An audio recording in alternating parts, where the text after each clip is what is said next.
নির্বাচন কমিশন যেই রিপোর্টটি দিয়েছে ওনারা আরও 1 মাস সময়ে বাড়িয়ে দেওয়া হয়েছে এবং আগামী মাসে সম্ভবত ফাইনাল রিপোর্টটি আসবে।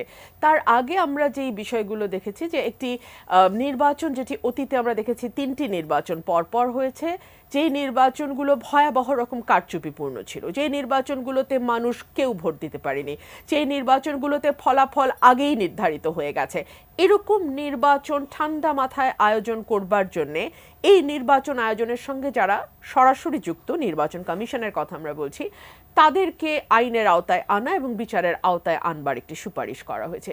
নির্বাচন কমিশন গঠন করবার যে আইন, সেই আইনটি আরও কিভাবে মানে ঠিক মতো আরেকটু বেটার আইন করা যায় সেটার একটু সুপারিশ এসছে এবং খুব সম্ভবত তাদের কাছে চিফ অ্যাডভাইজার্স অফিস থেকে বলা হয়েছে আইনের খসড়াটা যেন এই নির্বাচন সংস্কার কমিশনই তৈরি করে দেয়। সেটা হয়তো আমরা সামনের মাসের মধ্যে পেতে যাব। যেহেতু আমি নারী, সো নারীদের ব্যাপারে একটি নতুন সংস্কারের প্রস্তাব এসছে। 100টি আসনে নারীরা রোটেশনের ভিত্তিতে আসন সংখ্যা বাড়বে সংসদের এবং 100 আসনে নারীদেরকে নির্বাচনে সরাসরি মনোনয়ন দিতে হবে এবং সেই 100টি আসনে নারী প্রতিদ্বন্দ্বীর সঙ্গে আরেকজন নারী প্রতিদ্বন্দ্বিতা করবেন। এই জায়গাটিতে আমার একটু আপত্তি আছে। সানবিট সব দিবে সামাল। সানবিট ম্যাজিক প্রেস ডিশওয়াশিং এর মাথা ঘোরানো সলিউশন। আমার কাছে মনে হয়েছে আপনার সংসদে যে সংরক্ষিত 50টি নারী আসন সেটারই একটা extended version in a different way. কেন?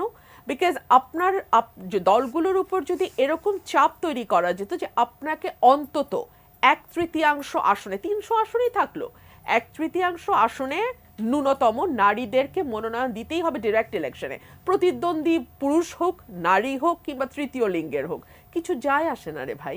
নারীর সঙ্গে নারীকেই কেন প্রতিদ্বন্দ্বিতা করতে হবে? এই যে আমাদের মানসিক গঠন না, এই গঠনটার বোধহয় পরিবর্তন আসার সময় এসছে।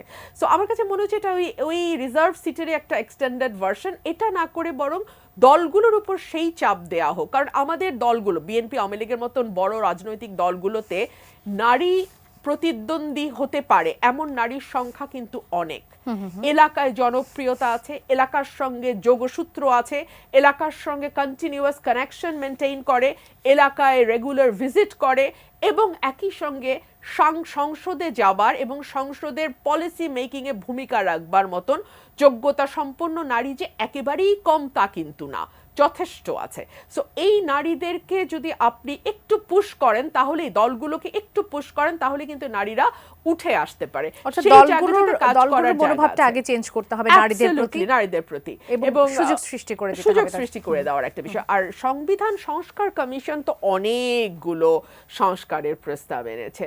সেখানে দ্বিকক্ষ বিশিষ্ট সংসদের কথা আছে, সেখানে একজন ব্যক্তি দুবারের বেশি প্রধানমন্ত্রী হতে পারবেন না সেটি আছে, রাষ্ট্রপতি প্রধানমন্ত্রীর ক্ষমতার ভারসাম্য এবং একই সাথে রাষ্ট্রপতি যাতে সরাসরি নির্বাচনের মধ্যে দিয়ে আসেন সেই জায়গাটা আছে। It is very important because আপনারা দেখেন আমাদের 53 বছর আমরা কি দেখেছি? আমরা দেখেছি যে রাষ্ট্রপতি প্রধানমন্ত্রী যা বলেন সেটারই একো করেন, এর বেশি এর বাইরে আমরা রাষ্ট্রপতিদের কোনো ভূমিকা রাখতে দেখি না। এবং আমরা এমন ব্যক্তিকে এই রাষ্ট্রপতি মনোনীত করতে স্বাচ্ছন্দ্য বোধ করেছি গত অ্যাটলিস্ট 90 যে যেই ব্যক্তিরা আসলে কোনো ইন্ডিপেন্ডেন্ট ভয়েস হিসেবে দাঁড়াতে পারেন নাই, নিজেদের স্বাতন্ত্র্য কোনো দিকে প্রমাণ করতে পারেন নাই।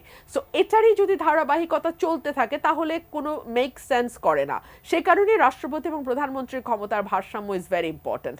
আর আপার হাউসের কথা যেটা বলা হয়েছে সেটা কিন্তু বিএনপি তার ভিশন 2030 থেকে শুরু করে 27 দফা, 31 দফা এই সকল জায়গায় কিন্তু বলা হয়েছে যে এই জায়গাগুলোতে একটা ভারসাম্যের ব্যাপার আনবার কথা।